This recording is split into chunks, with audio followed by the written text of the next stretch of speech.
Bonsoir. Bonsoir, monsieur. Bonne arrivée. Merci beaucoup. Soyez les bienvenus dans notre patrimoine. Merci beaucoup. On est où là? Vous êtes à la cascade naturelle de Moi, la plus grande cascade de la région du Topi. Ok. Alors, vous êtes un guide touristique. Oui, oui. Expliquez-nous un peu. On voit, c'est ici, se trouve le pont de Liane, oui, normalement. Oui, moi, c'est Vassaraka Chérif, guide touristique. Et ici, c'est la plus grande cascade de la région du Topi. Okay. Ici, vous avez le pont de Liane. Le pont de Liane, il est initié. Lors de la construction du pont, c'est les hommes initiés qui font le pont. Quand on dit initié, c'est quoi? C'est nos parents qui ont des traditions, qui font des traditions à eux-mêmes, qu'ils ont des douves, ils ont des experts aussi en eux, et c'est eux qui font le pont. Et je vous explique comment on fait le pont. Un beau matin, nos parents, ils sont là, ils s'en vont dans les champs, ils coupent des lianes, ils confessionnent tout. Et après, maintenant, un jour comme ça, ils s'entraînent et puis aujourd'hui, nous, on est là pour faire le pont des lianes. Okay. Et maintenant, le pont des lianes, il est fait par le vieux Jamba. Et chaque année, il faut le reconstruire. Chaque année, il faut le reconstruire. Mais actuellement, le pont n'est pas praticable. Le pont, il est mystique. Ceux qui construisent le pont, c'est les hommes initiés. Il faut être initié pour construire le pont des lianes. Okay. Et les initiés, c'est qui? C'est depuis 1925. Ici, la cascade, la découverte de la cascade a été faite en 1925 par le vieux Jamba. En 1925, ici, on ne payait pas. Il vit, le vieux? Et le vieux, il ne vit plus. C'est de père en fils. Son fils, il vit actuellement. Et maintenant, actuellement, c'est son fils qui est là. Maintenant, la cascade, il nous fait 3100 hectares. Et la cascade, là, on doit le visiter après. Il nous fait 90 mètres de longueur. Et la retenue doit nous faire 1,20 m de profondeur. La cascade a été découverte par le vieux Jamba. Le vieux Jamba, il était un guérisseur à l'époque. Et la cascade, c'était un lieu de bataille. Et les autres villages quittaient les autres côtés pour venir conquérir un autre village. Et après la cascade, il y a le mont Tompi qui est le plus haut sommet de la Côte d'Ivoire. L'eau de la cascade, il prend sa source sur le mont Tompi. Le mont Tompi, il est peuplé, il y a la maison du gouverneur. Et le gouverneur, il était troisième gouverneur français qui était là. Il se trouve ici, oui, ici. Le mont Tompi, il est là. Il nous fait 14 km pour aller sur le mont Tompi. Et le gouverneur, il s'appelait Pierre Mesmer. Pierre Mesmer, en 1925, on avait le même climat que l'Europe.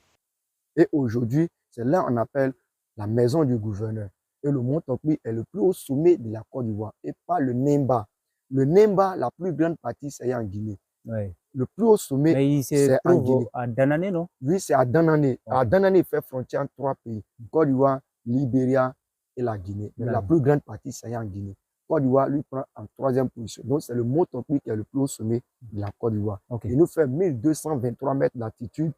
Et il nous fait 6150 hectares. La forêt encore. On va revenir sur le pont. Oui. On va revenir sur ce pont. Je vois une sorte de fer là qui traverse. Expliquez-nous un peu. C'est ça? C'est ici l'envisage de... Oui, oui, c'est ici le pont de Liane était avant. Okay. C'est ici le pont de Liane passait pour aller de l'autre côté. Okay. Et il nous faisait 90 mètres de longueur que le pont de Liane exerçait sur notre patrimoine. Ok, d'accord. Ça, c'est quoi la table là? Ici, c'est la table là où tu montais pour accéder sur le pont de Liane. Ok. Avant ça, il faut accéder d'abord. Puisque tout le monde n'a pas les mêmes formes pour marcher, pour aller sur le pont, il faut accéder avant d'avoir l'accès au pont de Liane. D'accord. Ça, on voit ça comme une sorte de... Comment je vais dire ça? On glisse là? Il y a des gens qui prennent ça pour descendre? Oui, il y a des gens qui prennent ça pour descendre. Vous pouvez le faire? Moi, je peux l'essayer. si tu le demandes, je peux l'essayer. Bah écoute, ça me va droit au cœur hein, que tu l'essayes. Ok, je l'essaye. Ouais. Ok, ça marche. Ok. Donnez le micro. Comme ça. Ouais. Mais c'est que je m'en vais directement. Oui, partez. Mais on a fini avec le pont de Liane. Actuellement, nous sommes à la cascade. Là où les gens se baignent, là, voilà, la retenue d'eau qui nous fait 1,20 m de profondeur et la longueur nous fait 90 mètres de longueur. Mais ici, il prend sa source sur le mont Tompi. Nous avons 10 grandes cascades dans la région du Tompi.